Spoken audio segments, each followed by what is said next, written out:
I learned a lot. I could have probably took it further than what I did. You I didn't learned, have the like you bandwidth said, to do that. So, but you learned, just like you said, you learned. They'll learn. That's so. I think that's what did I it's so. do? Did I it know that's freeze? so hard to get over, like to let it go. But once you do, like, so what I wanted to talk about was teen dating. I know that all kind of ties in. So I wanted to hear a little bit more your story growing up and how you was in middle school. You were saying you was a tomboy and you were saying that once you realized your worth, that changed. Do you feel like you have a memory of kind of when that switch light turned on?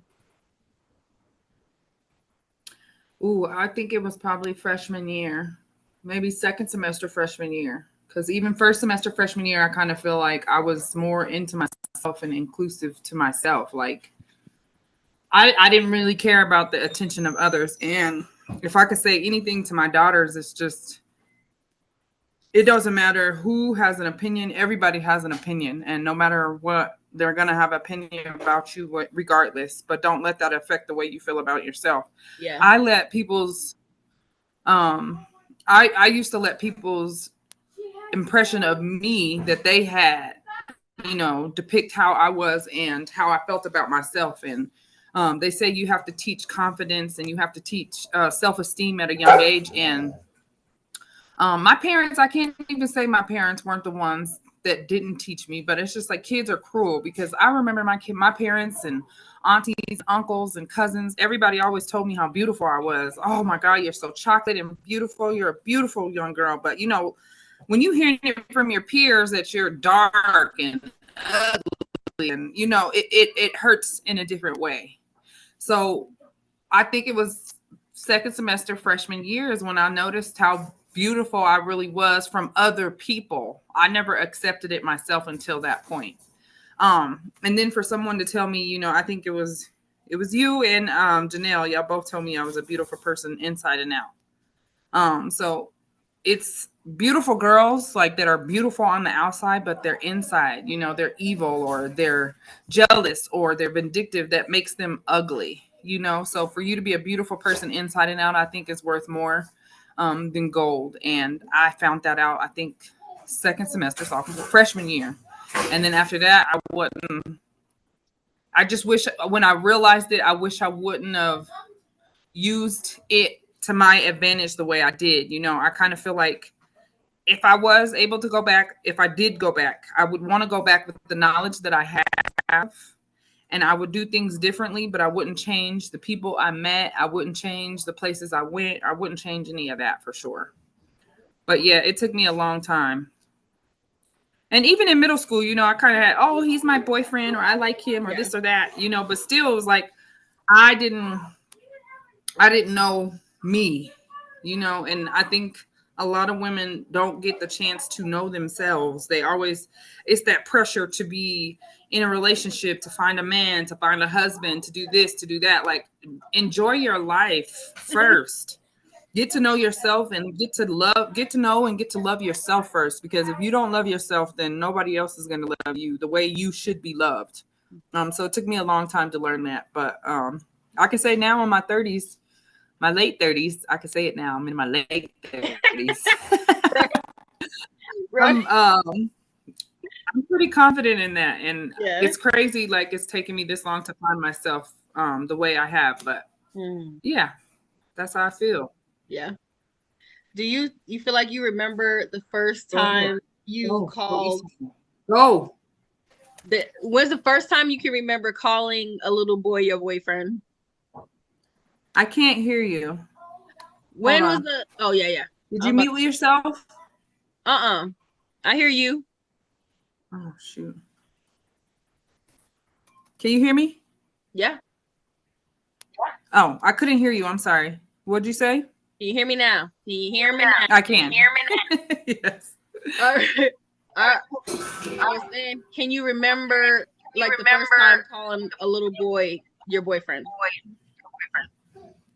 Yeah, I think it was like fourth grade. Yeah. But like serious dating, Mm-hmm. freshman year. Yeah. Serious dating, like seeing him on the weekends, And we didn't even go to the same school, but seeing him on the weekends and I don't know why, but a lot of girls are attracted to that bad boy demeanor. I'm one of those girls, Yeah. I want the bad boy. I want the thug, the one that's always in trouble type shit, And Yeah. he was predicted to be a bad boy, but he was such a good person. He was so sweet. Yeah. I'll never forget him for sure. But yeah, freshman year was my real first actual boyfriend for real. Yeah. Girl, I can remember What about you? I can remember having a little boyfriend in like kindergarten. Really? Yes. I don't remember in kindergarten. Kindergarten. You remember a lot then. I remember kindergarten. Only because me and that boy, we was friends for a lot of years after that. Like we lived in the same hood. He went to the same, he lived in a different borough, but he would go to school in my area. So we grew up together for probably all of my elementary school life. And then I grew up in the same hood at elementary school, so you see the same kids year after year, as like living out here in Denver. You see this, you go to school with the same kids, elementary school, middle school, high school. But that's as far back as I can remember. Serious, I wouldn't even say serious dating, but like I was telling Riri, I was one of those little girls that if a friend I knew liked a boy, I would holler at him first. Just to show that I could have him. I was a terrible little girl. I was terrible. You said that before. You said you were a terrible friend. I was a terrible friend in that aspect. Yeah. It was because like I said, my main goal was the game, the get the boys. I hung around boys. It was I feel like my whole life revolved around boys. You'd be like obsessed. It becomes an addiction. As I was telling the kids, like you get into this cycle of, oh, I gotta have a boyfriend, even if it's just somebody you're calling your boyfriend, and your boyfriend, yeah. Yeah, you're not really doing that. You're not holding hands, you're not kissing. You just gotta say that's your boyfriend and be mad at any little that hollers at him. You know what? I can honestly say that with my kids, I've noticed that. Even, my youngest is 4. She's in ECE, but I think it's the older kids that are, she hears them talking about boyfriend this, boyfriend that. So she says it. She says it sometimes and often enough, it's just like, little girl, you don't know nothing about no boyfriend. Shush your mouth. I need you to just slow down a little bit, please. Yeah. But that's crazy. I can't remember back that far. Yeah. I don't know why. That's weird. I don't know why I remember that. So why did you guys move here? Do you think, well, let me rephrase that question. Do you think your life would be different if you never moved here? Yeah. Oh, yeah. Like how different? Like, you ever think about that? Yeah. I would probably be a whole dyke. I would probably have multiple baby daddies. I would have women and baby daddies, because that New York vibe it was something different. It's like it's everywhere. It was how it was back in the day. And I'm like, right. So being out there was like, I'm that one, yes, that one. It was like nonstop. Out here, it's not as living out here, it wasn't as many. It's not as many, especially in the Black community, guys that like you said, the bad boys that you're actually kind of attracted to. This is not a huge population here, but less and then it's so hard to explain, because it was like I don't know why I was so obsessed with boys. I don't know why, and but it was a game for me. I had a lot of friends. It was a game for us. And I feel like I kind of put that into the girls I hung out with, like you and a lot of the girls we hung out with. I feel like I kind of triggered that in some kids, because I was so obsessed. So it was like, where the niggas at? Where is the niggas there? It was like, it was no point in going anywhere unless it was going to be dudes there. Yeah. And I don't know why. I don't know why my brain was drilled like that. I don't know. I can't really explain it. I have to ask the Lord why, but I feel like it was an addiction like anything, where you hyper focus on it. It could be, I think we talked about that. People can do that with food, TV, you can do that with books, you can do that with money, clothes. If anything you hyper focus on can easily become an addiction. And I feel like that's what it was for me as a teenager. And dating was, and don't try to get me hooked up in no relationship. I start feeling claustrophobic, like I can't do this. We gotta break up. We gotta break up. I need a new one. This is broken. But a lot of my friends were like really trying to be like faithful. Like, you were always a real faithful relationship type. I'd be like, but that's why for me, that's why stuff didn't work out with my current husband back then, baby daddy, because I was so all over the place. I think we were young too. Yeah. But I think that was just something you knew. Like you said, you was like, once it clicked. But I think it's something you always knew in the back of your mind too, that you and him would be together. Yeah, I fought it. Because I kind of felt it. Like, even though all the shit we did, it was always driven, or it was like a magnet. You guys were always still attracted back to each other, regardless of everything that had happened. Yeah. And you remember more than most, because it was you guys' relationship. But I just feel I see teen relationships, people that have been together since high school, met in high school, and they have never been with nobody else. I've seen a few relationships like that.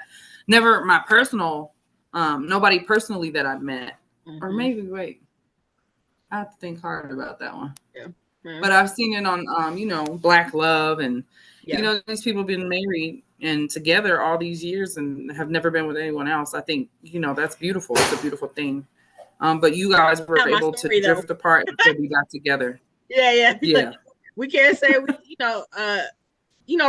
I feel like regrettably, but really, those experiences helped me to appreciate more what I had. Absolutely, for sure.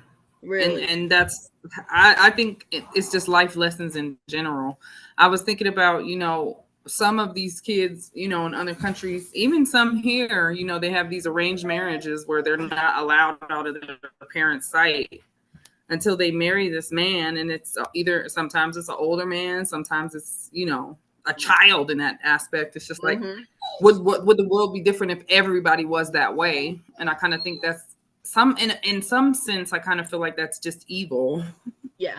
But in some sense, I see why parents are so hovering over their children, especially nowadays. Like, I think once I got to that age where it was like, okay, you're going out, you're having your freedom, you're having your fun. My mom kind of she withdrew and she let us be teenagers.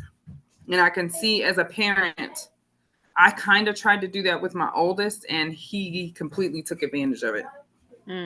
So now it's like we're constantly trying to correct things that shouldn't have never happened in the first place. But you're human. He's a kid. He makes mistakes. Nobody knows. You're not going to manipulate. Right. You're not going to manipulate and get over on me anymore about it. So it woke me up. Like, so I can think back to when I was 15, 16, my parents were kind of like, okay, this, and this.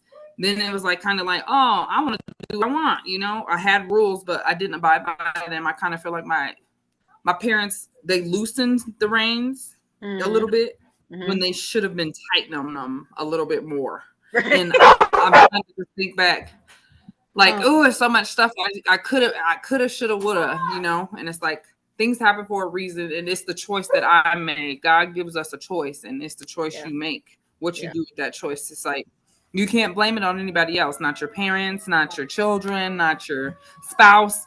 You made that choice, Yeah. So I dwell on that a lot, but just having teenagers, like the girls are completely different. Yeah. They're 13, and at 13, I remember I was out here riding the bus with my homies, staying out all day. I had to be home by maybe, I think it was 8. I had to be home. I had to make sure. I can't remember. I don't think I got my first cell phone until high school. Yeah. So I think going 8th grade summer, you know, I had a pager. You know, if I paid you, Right. you call me. I don't care where you at. And you know, people back then realized that too, because you could just stop and use the phone anywhere you was at. You know, call your parents or let them know. But you know, we was riding the bus to the mall. We was riding the bus all over Colorado. Really, parties. It didn't matter. And then, oh God, once we got a license, it was really over. Yeah. I still remember riding around in that little RAV4 with Janelle all the time, riding around in my Jeep. Just there was no limit to what we could or couldn't do. And it's like, oh, I can't go. I don't have a ride or I don't have money. Girl, get your ass up, get dressed, we going. Ain't nobody ask you how you go do everything. It was like, it was us. We was together. It didn't matter. So I just look at them and then I'm just like, dang, what's going to happen when they start, you know, when they have their own friends and they want to go out and they want to do this and they want to do that. Like I thought I was worried with Roni, my oldest, but them girls are a different story. That's gonna hit a little different, and I'm not ready for that. I keep telling their dad, like, you ain't ready. They going to high school in August. In August, they will be in high school. I can't believe it. I can't believe it. So it's just preparing them mentally for what's been to happen. We're like, and you know, I told you my husband has no filter. He's like, y'all are going to high school. It's gonna be. Let them know. You know, females, it's gonna be males, it's gonna be niggas trying to holler at you, talking about you. You're gonna be having to do this, do that. And negatively, I didn't have to fight. No. I don't think I had to fight with anybody in high school. No. Because not nobody at school. Yeah. Yeah, everybody already knew. Yeah. Don't mess with it. Yeah, and don't do it. Yeah, don't you don't even that's want it. You don't that's want a force to be reckoned. They didn't want it. Trying to tell them, you know, and just have that confidence in yourself. And it's hard. It's definitely hard because people will tear you down, and your parents can only tell you so much. Your siblings can always tell you so much, but until you realize it and you understand it yourself, that's when everything in the universe is going to shift for sure. Because I remember when it clicked like a light for me. It was like night and day. Yeah, I wonder how do you feel like some of your relationships affected your self-esteem? Some of them affected me hard. Like I kind of felt like I wasn't good enough, even though I tried and tried and tried. I tried to do this. I tried to do that. I tried to make sure I was on top of this. I always tried to be that person, you know, to always be there. And it was just like, I kind of felt like I wasn't enough. But me being a teenager, it's like, why are you trying to be enough for somebody anyway? Worry about yourself. This wasn't the right time. This wasn't the right place. This wasn't the right person anyway, you know? But like you said, it just made us stronger and better people. Yes. Yeah. So. Yeah. Game beyond years. Absolutely. Yeah, because I didn't really have like a whole lot of like my current husband. He's my longest. He was always my most serious relationship. I never really took anybody seriously other than him. Anybody else, it was like you know, you try to play around. You try to. It feels like I was kind of doing it because it felt like this is what everybody else is doing, and you feel almost like we would have. I remember we would have times like, oh yeah, we single. We would give each other Valentine's Day stuff at the moment because we wasn't in relationships at the moment, and it'd be like a week or 2 weeks later, you got one, and right, you got one, whoever, whatever it is, just to play with, and it was like, why? Like you said, why not just enjoy our time to ourselves when it's just us we have to think about, and I had a whole baby, so it was like I got to think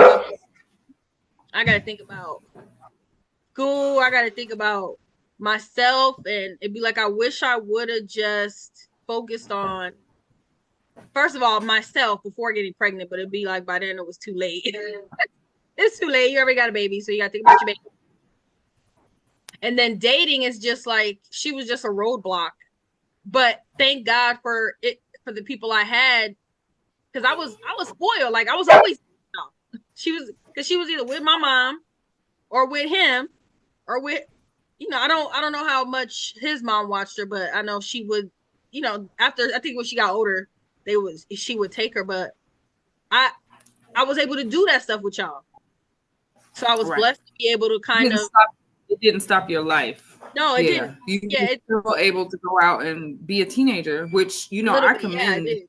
your parents and her parents, I mean his parents as well. Like it didn't, there's some teen girls, they make the mistake of getting pregnant young. And I think it's just knowledge. I think if they taught these girls and I would even say 10, 11, 12, if they started teaching them about their bodies and Yeah, what, it's like we get one sex ed class in 8th grade. yeah. And I think it was what, one semester. So maybe 6 weeks, Uh, I think it was. And we it was need to like in teach gym us sex at class. elementary school. Yeah. So it was like one sex ed class that we had in gym class. And I think it was once a week. It wasn't like we sat down every single gym class for that whole 6 weeks.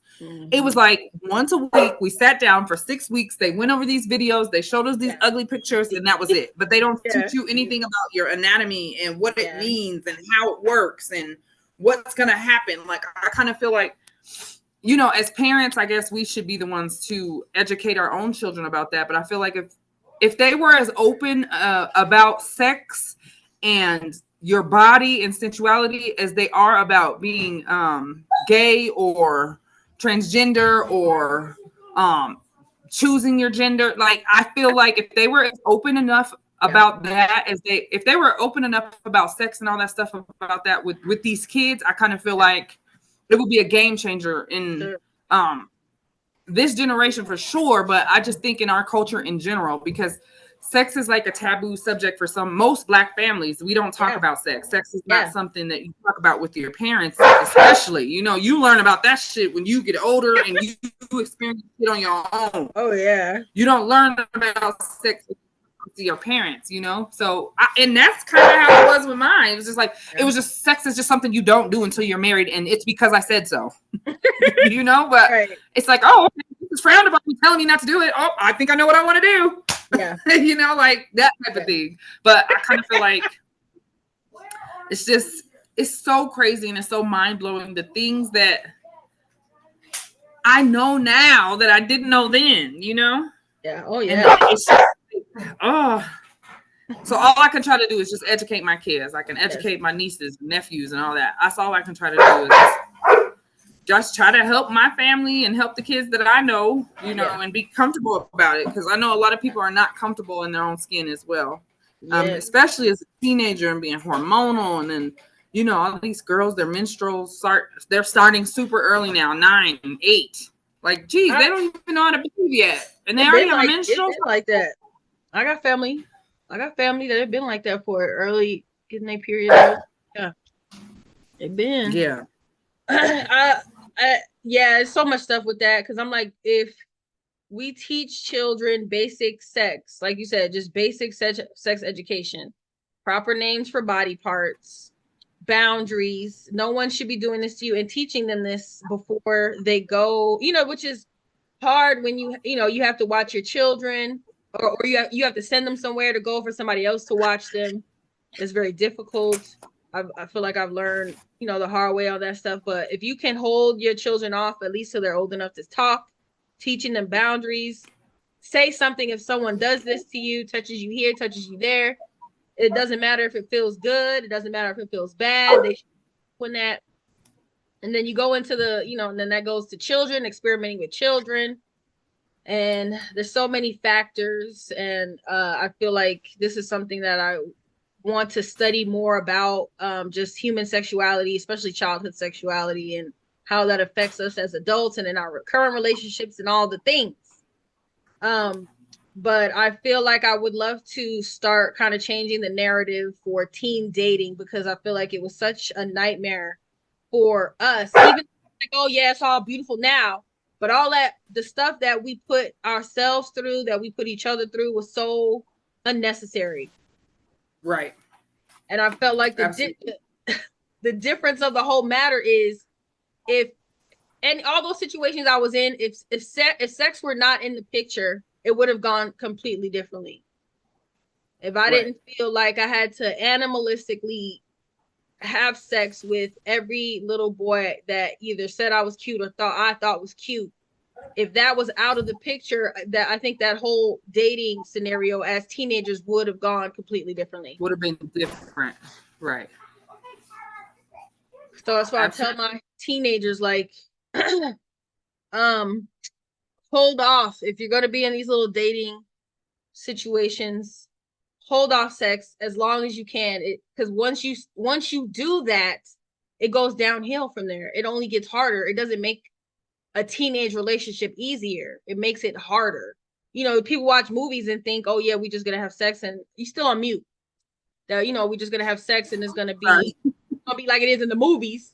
But no, this is a real person with real emotions, and that sex thing does something. You know, I've seen it do things to my son's mind, where he gets some bad coup from some little girl, and he acted like a demon because she's, you know what I'm saying? Seriously, he's acting like a devil, which thank God that was like a couple years ago, but he got to see that devil uses sex to disconnect you from God and from the truth, because that sex will blind you. I'm not so telling Trent, don't let it be some good stuff and it ain't yours, honey. Oh no. Okay, don't let it be too good and it ain't yours. Huh? Huh? I got that my dad. Where is it? I gotta go get it. Yeah. So you better make sure if you're gonna experience some good stuff, let it be yours, for you could be, you know, appropriately stalking who you're supposed to be stalking. You're not out here stalking somebody else. You out here stalking, especially for women. You know how hard it is for us to find someone that takes us there. Right. As a woman. So when you find that, it's like, oh, I gotta keep him. He's mine. I gotta keep him. It don't matter what he doing. He mine. Hey, little Andrew. Yeah, I just tell them no dating, but they're not. They don't listen. See, I told him to get away from me. He keep coming back. They don't listen.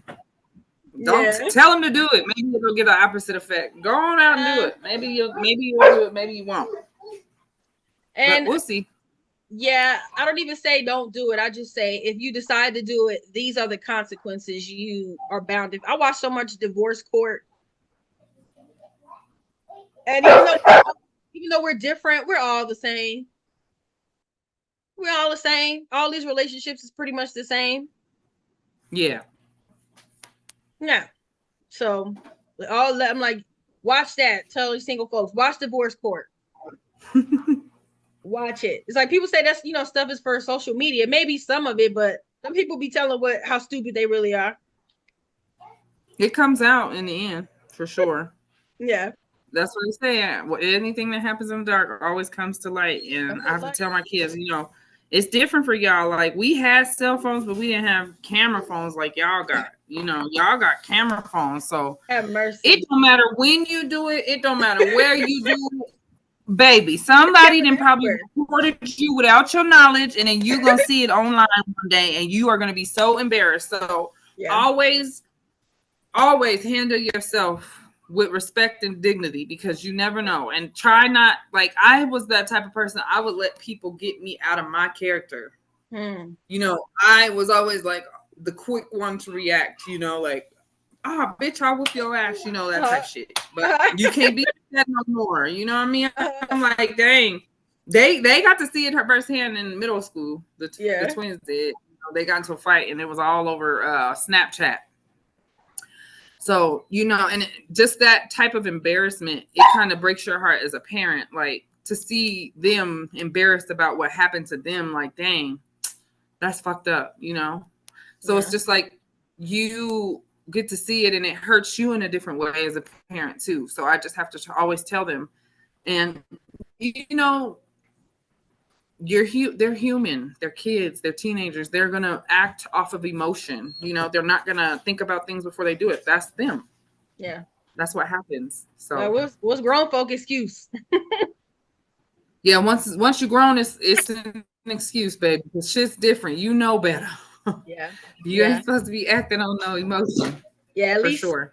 yeah, at least kids, like you said, have an excuse that they're learning. Adults should know better, but a lot don't. Right. Don't, and a lot of people are adults operating with childlike decisions, right? You get people that they relationship ain't never grew up out of middle school. Like, yeah, we've been together since middle school, high school, but we 30, 40, and our relationship still like we in middle school. Right. Where they never mature, their relationship never matures. That's why I'm so blessed. Like that's what makes this thing even possible, is that we were both willing to grow and not and not stay in our middle school, high school mentality, relationship mentality. Like we grown-ups. Like we got to make grown-up decisions. Like we got babies. Right. Like you said in another one of the episodes, like you just couldn't do that to your family. Like you Right. things out to keep the, like that's a grown-up decision. Like people want to make decisions, like you said, emotional. Like I feel, not thinking about the bigger picture. Like, and the babies are the bigger picture. Like regardless of how I feel about a situation, they're the most important thing inside of this, this barrier of whatever it is we got going on. They matter more than how I feel. Right. And that's a mature mindset. That's when you like, okay, that's married mindset. That's that's a grown woman right there. That's a grown woman. Okay. And because that because the dating and the people you see teenage girls like, oh, that jealous mentality, which is cool at first, but I'm not tracking down your phone. I'm not putting a GPS on you. I'm not checking your messages. I don't have that kind of energy to, where you at? What you doing? Why you ain't text me back right away? Why you ain't call me right back? I'm too busy. How people find the time to check messages and emails and be on somebody else's Instagram, checking their man's this, their woman's that. Hell no. That's how I used to be. Yeah. I swear. Yeah. And then even that shifted. Like, bro, I don't even got time. I don't even care no more. That's what you want to do? Go do it. I'm good by myself. Right. But yeah, we got to teach them young. Education is key, and that's in all aspects. I understand that now. I just wish I would have understood it when I was younger, because I would be way ahead of my game. But it is what it is. At least you can say that's a blessing to be able to say you used to did. Yeah. Oh yeah. Absolutely. Hell yeah. Just telling them, like you said, that this is what I used to be like. This is how it turned out for me. This is how it turned out for me, because that's what I, tell my kids with all of that dating stuff. I was like that. You got to enjoy your freedom, and because I didn't enjoy my freedom. Thank God I can now. I mean, Shani was asking if I miss short people. He was stooping down. You miss people this short? Hell no. You miss us being this short? No, I do not. It was fun. I do appreciate. I wish I would have appreciated more when they were smaller, but it was too much. I'm like, so I'll be constantly praying for you and everybody with kids and stuff. That is the hardest work anybody will ever do, is parenting. So don't minimize that. You're doing an awesome job. Bless you. Thank you. Yes, I appreciate it. I accept it. Yeah, and I'm thank God I don't got a bunch of kids. We need at least one of us to have the strength to pray for you. Right. And I need it. When we're gonna come see y'all again, if you're not too busy tomorrow, or I know you're gonna be tired, so I know folks are so busy and tired. So. I'm never too tired for y'all. You're so sweet. We gotta come by, see the babies and stuff for a second. Okay. That's what I be doing to my son's little girlfriends. He be on the phone with them. I be talking to him. I be talking to him. Keys, coat. Where's my coat? Give I be daddy my talking to coat. the little girls. I be like, girl, enjoy your freedom. Like, gotta hurry up and have some dude strapped to your arm. Girl, what you doing? But, you know, like you said, they ain't gonna listen. They ain't gonna listen, but, you know, praying for them. And, you know, I married young, so it'd be like you said, we might think other countries, that's what I was telling you, other countries her age, we be getting a dowry for her hand in marriage from somebody. Right. They be paying for her. Yes, they be paying money. So, but you know, thank God that we in a country that we can enjoy our teen years, and we should more enjoy ourselves and encourage the children to enjoy their freedom, enjoy their teen years, because that dating and relationships, you're not thinking about yourself no more. It's not about you anymore. We don't Right. appreciate. Then we get a relationship, we got a husband and 5, 10, 12 kids, and we like, I gotta think about me. I gotta think about me. Right. Which, like I said, you better think about you. You better make sure you get rest and put yourself first, because you are the core of the thing. So you better make sure you get some rest. Screw everything and everybody. It'll get taken care of. Ain't nobody gonna starve if you take a nap, like you said, for an hour. The house ain't gonna burn down. Anybody that, you know what I'm saying? Like, you gotta be trusted. Understanding that as a mom, you know, you just have to understand as a mom, you need time too. So it took me a long time to understand that, but I think I got it now. I do try to set aside that time for myself for sure.